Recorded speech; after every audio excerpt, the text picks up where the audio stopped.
Bonjour à tous, donc me revoilà pour une nouvelle vidéo. Finalement, il y en aura quand même une avant septembre, puisque j'ai reçu un nouveau steelbook, donc le Fast and Furious 7, donc édition Amazon Italie, que j'avais commandé il y a un petit moment déjà, donc il est en rupture de stock, hein, celui-là on ne peut plus l'avoir sur Amazon Italie. Donc l'avantage de cette édition qui existe dans d'autres pays, hein, bon, elle est moins courante que celle comme ça en fait, hein, que la française, avec ce dessin-là. Donc l'avantage de cette édition italienne, c'est que comme pour le 6, il y a la version française et les sous-titres français dessus. Donc pas besoin de racheter de disques supplémentaires. Donc bon, sinon j'aurais pris la version française, hein, puisque finalement elle n'était pas si moche que ça. Je craignais le G1 avec écriture au dos, mais finalement bon, c'est bien un G2, il n'y a pas d'écriture, etc. Donc c'est un bon steelbook aussi, mais bon, finalement, j'ai préféré garder cette édition qui est un petit peu, qui est pas ordinaire, hein, pas comme toutes les autres, on va dire, puis qui est un petit peu plus rare aussi.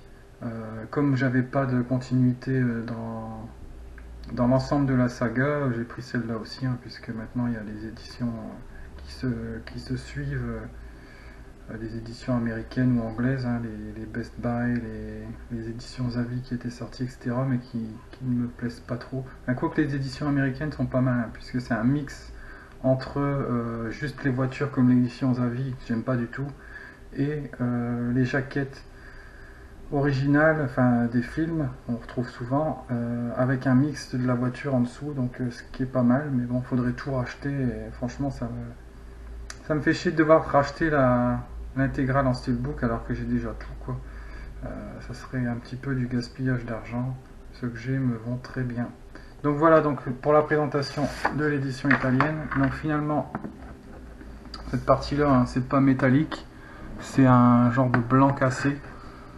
C'est un petit peu comme le blanc de Wolverine, le combat de l'immortel. Donc c'est pas vraiment blanc blanc comme par exemple un G.I. Joe 2 ou un John Wick, hein, c'est pas du blanc comme ça. Bon, c'est pas mal quand même, hein. Donc voilà, on retrouve Vin Diesel en gros plan, et puis Paul Walker un petit peu plus éloigné, juste le titre, rien d'autre, aucun logo, aucun crédit, ni quoi que ce soit. Le titre sur la tranche en très gros, voilà, comparé au 6 où c'était un petit peu plus petit. Juste le logo Blu-ray, le logo de l'Universal. Bon, au dos, comme je vous le faisais voir tout à l'heure, c'est le même, le verso de cette édition, c'est le recto de la version française, hein. Donc avec la voiture, les pneus en gros plan, et puis l'équipe là-bas au loin dans l'espèce de flou du soleil. Juste quelques crédits ici, Original Film Universal, un petit truc tout en bas mais très discret. Ensuite à l'intérieur, bon, un seul disque, donc juste le Blu-ray, on n'en demande pas plus. Ça doit être le même disque partout de toute façon je pense pour Universal, hein, dans certains pays il n'y a pas les mêmes langues. Pour l'intérieur, c'est le même aussi que le français, il me semble, hein, que d'ailleurs toutes les éditions qui sont sorties jusqu'à présent, je crois que c'est cette image qu'il y a en artwork interne. Donc, bah, ouais, classe, enfin, simple, efficace, hein, toute l'équipe. Donc voilà, entièrement satisfait de cette édition Paul Walker qui est arrivée dans les temps. Enfin, ça fait un moment que je l'attendais puisqu'elle avait été précommandée, hein. J'ai bien fait de la préco d'ailleurs, puisque maintenant, je vous le disais, elle est indisponible sur le Amazon IT. Dans les autres pays, on peut la trouver, je sais plus si elle est en rupture ou pas, mais en tout cas, il n'y a pas le français sur les autres éditions. Donc là, il y a bien le français dessus, hein. C'est écrit sur le flyer ce qu'il y avait avec, et puis j'ai pas encore contrôlé, mais je pense que si c'est écrit sur le flyer, il n'y a pas de souci. Donc sinon, hop, on va refaire un petit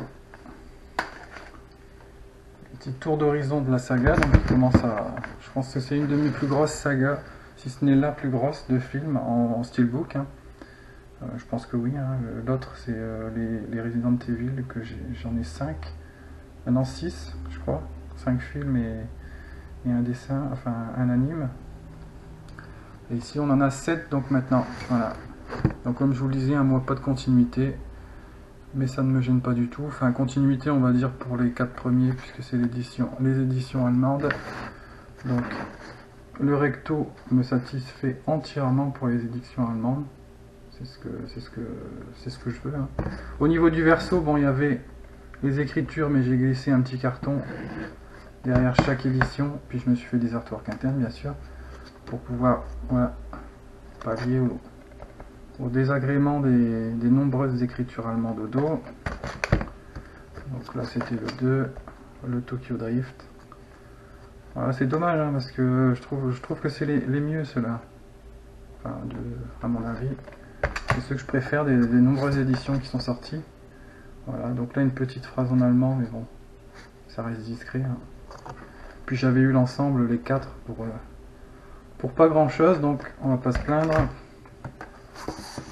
Le 5, c'est le français, avec la bande en haut. Hein. Donc aucun titre, aucun crédit, mais il nous avait quand même foutu une bande en haut, bon, qui reste quand même dans les teintes, donc c'était pas trop gênant. La bande, en plus, on la retrouve à l'arrière. Toujours pas de crédit, donc voilà. Ensuite, le 6, Amazon Italie. Hein. J'avais pris celui-là parce que le nôtre, le français, c'était vraiment une horreur. Ils avaient cumulé tout ce qui était possible et imaginable d'avoir de pire dans un steelbook. Hein. Je crois que c'était... Donc il y avait bandeau, plus G1, plus écriture au dos, plus, il me semble, pas d'artwork interne. Donc c'était vraiment l'horreur. L'horreur totale, donc impossible pour moi d'acheter cette merde. Il n'y a pas d'autre mot, je suis désolé. Donc je m'étais retourné sur l'édition italienne, donc qui était la même que l'édition, je crois, anglaise et américaine. Et donc il y avait bien le français dessus aussi, donc impeccable. Et on finit par le Fast-Tête que je viens de recevoir, donc édition italienne aussi. Voilà, donc c'était la présentation de Fast and Furious 7 édition Paul Walker Italie, Amazon Italie, qui est malheureusement indisponible maintenant pour ceux qui voudraient l'acquérir. Je vous dis à bientôt, n'hésitez pas à commenter, et puis certainement en septembre pour une nouvelle vidéo, quoique